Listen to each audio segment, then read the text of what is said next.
A whispering wind, like stories told, carries tales of ages old, through rustling leaves and moonlit streams, where reality bleeds into soft, sweet dreams.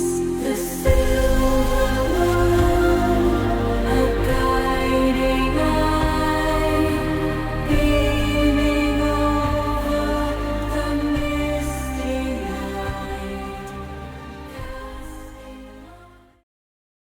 The New Testament contains stories about Jesus, his life, and his teachings. It is probable that some of the information it contains is accurate and was the core of the early Christians' beliefs. Jesus and John the Baptist were not practicing or preaching Judaism. They were teaching righteousness and unity among all men. They did not reject anyone who wanted to listen, regardless of their social standing, their ethnicity, or how they earned their living.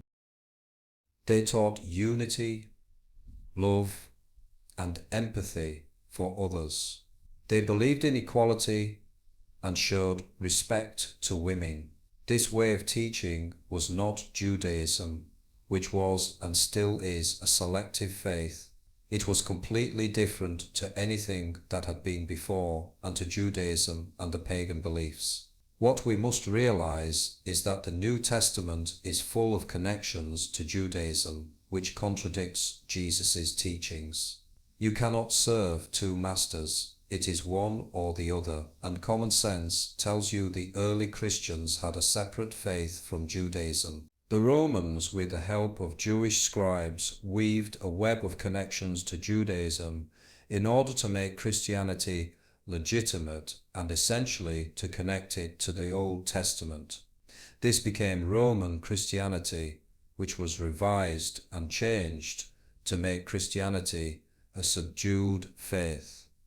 I believe Jesus and John the Baptist did not teach pacifism, but justice. A righteous king could not rule his kingdom without a justice system. Wicked people would have to be dealt with in order to preserve peace and security. People who murder, rob and steal, and people who deliberately cause harm to others have to face justice. The righteous and the innocent must be protected from the wicked, and that could not happen without justice. Modern Christianity teaches to turn the other cheek, to love your enemies and to forgive. But forgiveness is for those who truly have remorse, not for those who don't. I believe this pacifism was added to Christianity to pacify Christians. Having said that, the abuse and cruelty done throughout history by some Christians is testimony to the wickedness of men in all faiths and ideologies. Jesus spoke of a righteous God, not the God of the Torah, who was a jealous God, but a God of love and compassion for all men, regardless of their faults and failings.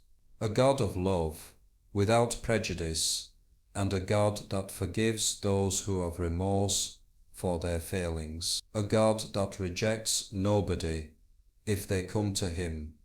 A God that does not expect ceremony, sacrifice, or suffering to have his love.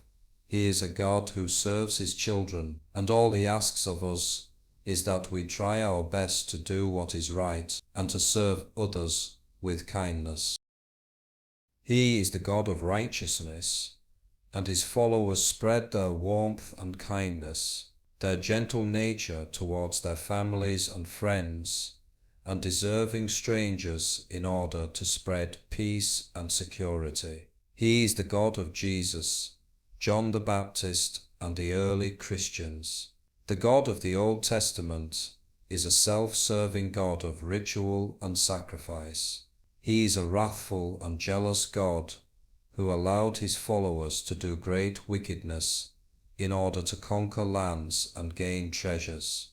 In my opinion, the God of the Old Testament and the Torah is the God of this world, Satan. Please like and subscribe to receive notifications of our future video uploads. Thank you and take care.